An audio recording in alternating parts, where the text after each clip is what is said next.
Welcome to the Fish House Nation podcast. We're hanging in the fish house. We're with Joel Nelson, and we're going to talk some fishing today, and specifically dead sticking. And right. Joel, just give us, what is dead sticking?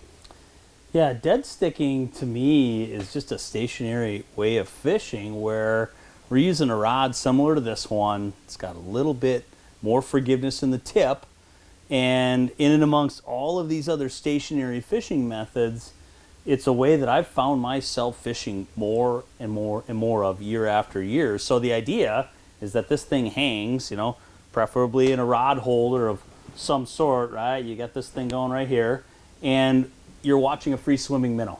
Mm-hmm. So the minnow's moving that tip, and then if a walleye or something like that hits, you see it, and then the fish has the ability to let that thing load up, and the rod holder will tip a little bit, and the fish can actually take it, and anywhere in your house, you get to visually observe everything that's going down. I'd like to go through all of these and talk about their strong suits, but at the end of the day, like I said, I keep using this and coming back to this one after the other, time after time.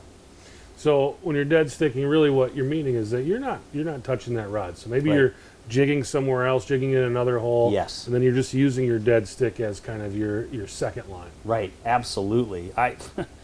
I use it as a 1-2 combination for walleyes and crappies, probably more than I'll ever give it credit for. It's always there. And the best part is you got these holes stacked tight together, and you're jigging pretty aggressively. A lot of times I got my electronics on. I'm just trying to draw a fish in. Right. Just trying to bring a fish into my general area.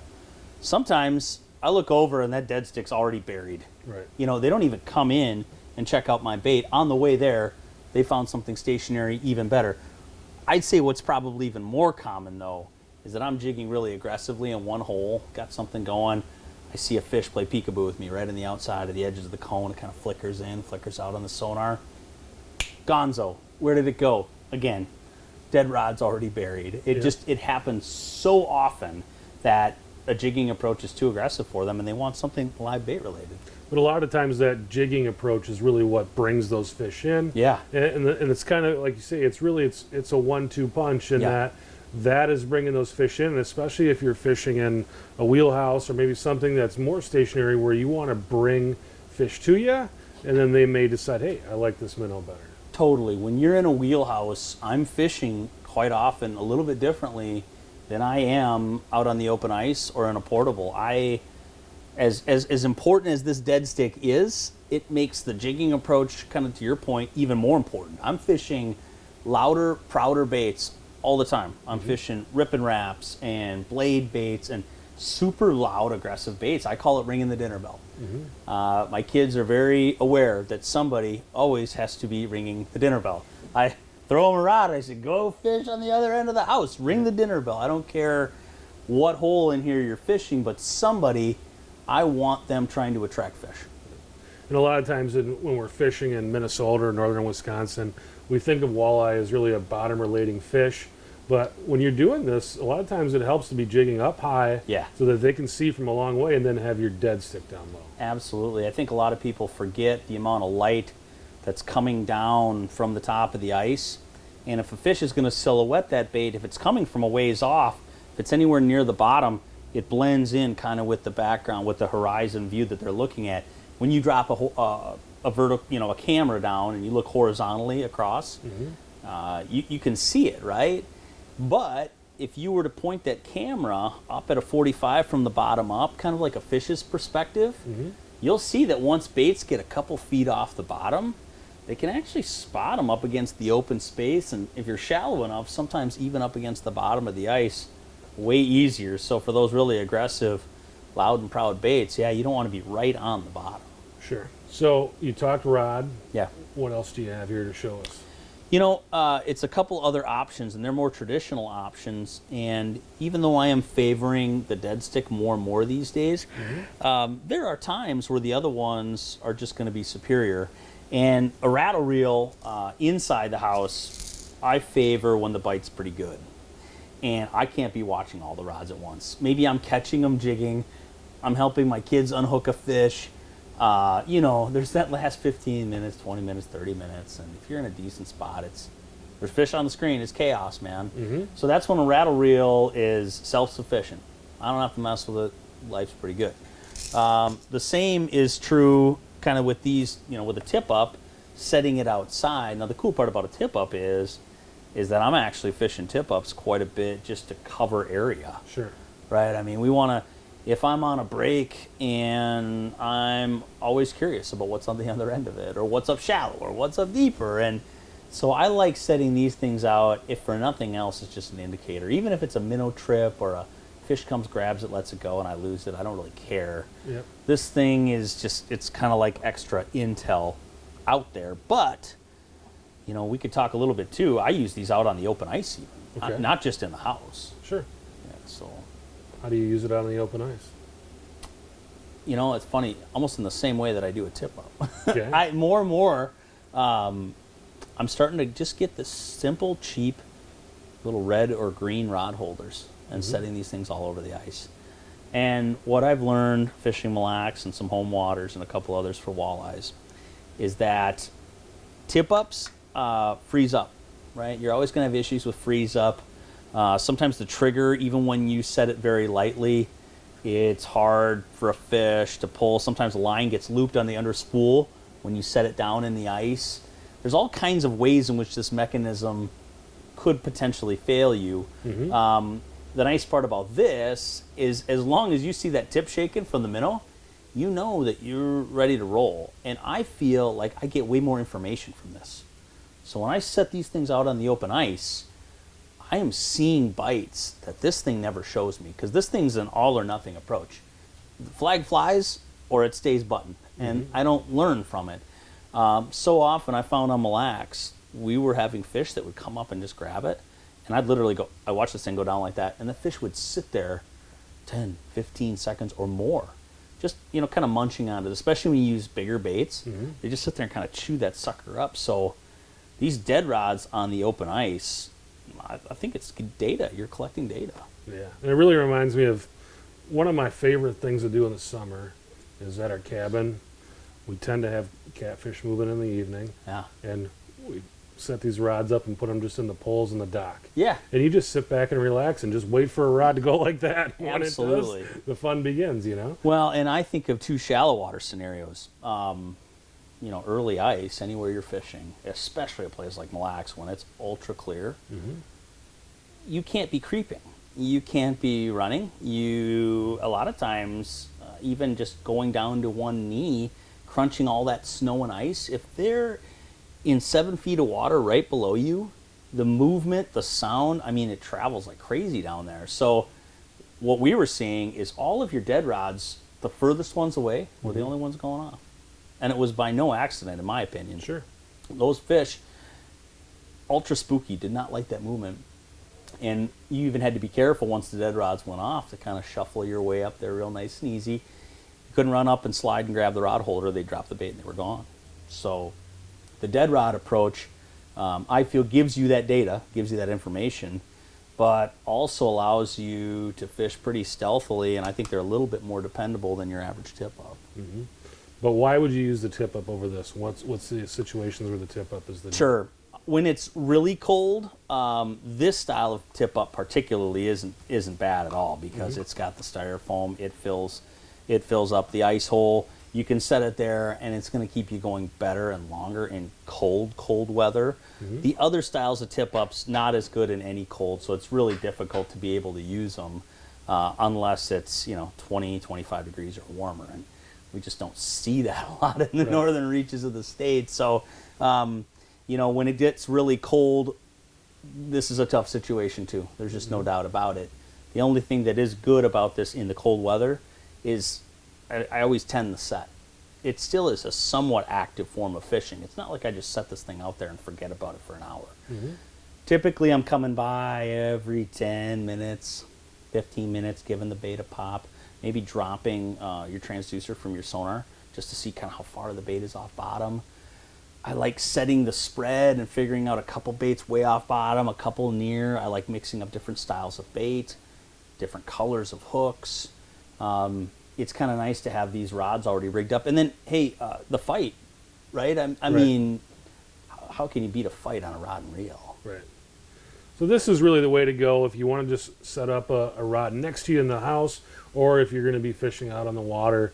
The tip-ups are going to be the way to go if you want something where you can sit in the house and look out the window and keep an eye on things. Sure. And nothing's better than sitting in the house and being all toasty warm and seeing that flag go up. And absolutely. The fire drill, everybody running out of the house to see who can win the race. Yeah, that's awesome. I feel too, when you're fighting them on these rods, like I can land a bigger fish. Mm-hmm. I don't care how much experience you have hand over hand. This is just going to absorb, the cushion the Sure. blows of big head shakes. You got to drag on the reel typically. So, I feel like more and more anglers should be doing this, and probably will be doing this as dead stick rods get better and better. And there's still a place definitely for all these, like we talked about, but looking forward to adding a few more of these to the arsenal. And when you're doing this out on the open water, and even with this setup, Yeah. you're not using it with like an automatic hook setter. You're just putting like a regular old $2.99 kind of rod holder out on the water. That's the beauty of it. I mean, you can have really nice rods like that. That's a fairly expensive rod, but the whole rest of the setup is pretty cheap and easy. And then this will go in the house. It'll go outside. You can put it wherever you want. And, there's new reels coming out on the market. Okuma's got a new one. I can't remember the other manufacturer that does, but they're bait feeder reels that literally allow that spool. You just pull line off that spool nice and smoothly. When we're doing it, we open the bail if you don't have a bait feeder reel and just let them peel line out as they want to. But then you have to, worry about your drag before you go to set the hook. The cool part about the bait feeder setup is the line just pulls evenly out of the reel. You get up to the hole after the fish is running, click that bait feeder situation off, just drill them. Just give it to them. Yeah. So I see the technology moving that way. On the rod side of things, I see the reels technology moving that way. If you're not doing it, I think you should try it. What do you have at the end of the line? What are you using for bait, hooks, those types of things? Great question. I like small trebles. Where legal, I think it's a great way to go. You might have to dress it up with a little blade to make it a lure, or this glow resin situation here. But I prefer to take one of these smaller trebles or a single hook with a little bit of color and flash. You like adding a little bit of color and flash to the situation, and just burying that in a larger than average minnow. I think a lot of anglers are used to using fatheads so often for walleyes, and they can be great, don't get me wrong. Shiners, though they're a pain to keep alive, they die when you look at them the wrong way, are awesome bait, especially when they're the bigger, hardier ones. But small sucker minnows work awesome for walleyes. And people, for whatever reason, only they're called light northern tip-up minnows, when you go to buy them in the bait shop. But I use those for walleyes all the time. Yeah. And man, I got no problem hooking up a great big sucker minnow onto one of these dead rods and just letting it go. And after a while, you get pretty good at figuring out what's the sucker and what's the walleye. Yeah. So I mean, like when a walleye landed, the sucker's twitching or whatever.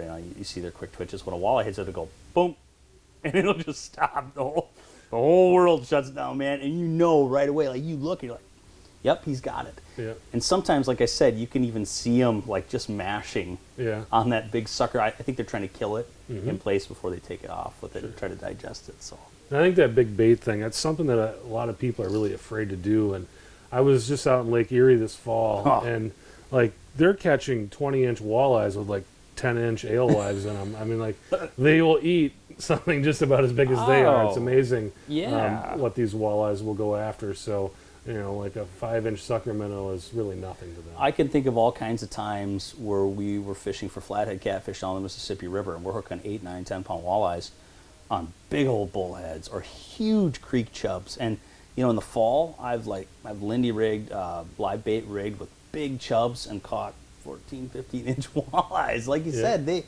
amazing how much they can really take on. Sure. Is there anything about dead sticking that I didn't ask you about that you think is important? We covered rods, we covered reels, we covered the holders, a little bit about line. You want a line that's pliable but not too pliable. And so I tend to use a little bit heavier test. I think in ice, the trend, our line has gotten so good, right? I mean, you can get away with 4-pound test for walleyes, no problem. 5-pound test, no problem. I'll use something more along the lines of 6, 7, 8, especially in a larger sized arbor reel, providing it's good quality line. If it's really stiff fluorocarbon, that's a little bit too heavy. You have to find this perfect balance. If it's too stiff, it won't handle well, and it'll just be a pain to deal with, right? It'll have heavy memory on the reel. If it's too flimsy, if it's too light or too thin in diameter, you got a bigger chance to throw a loop in something. You have to kind of find that perfect medium. And for me, that's 6, 7 pounds. 6-pound test is probably about right for a lot of things. And I use like a 6-pound fluoro, and it's pretty good stuff, and it's great for jigging too. So you don't have to worry about having just this specialized kind of line. But word to the wise, if you're somebody that loves fishing 8 to 10-pound test, or you're somebody that goes really micro on walleyes, down the middle is about perfect. Sure. Well, Joel, thanks so much for talking with us today and giving us some insight on dead sticking. And I think for people who like to fish out of hard houses, I mean, I think they're definitely, most guys have one rod in hand and a line or two out there too. So hopefully this is something that's good and valuable to them. And if people are looking for you and more information on you, how do they find you? www.joelnelsonoutdoors.com. You can reach out to me on Instagram or Facebook, and I love answering questions and helping out, so ping me if you need me. Awesome. Thanks for joining us. Thanks for tuning in today, and we'll talk to you next time.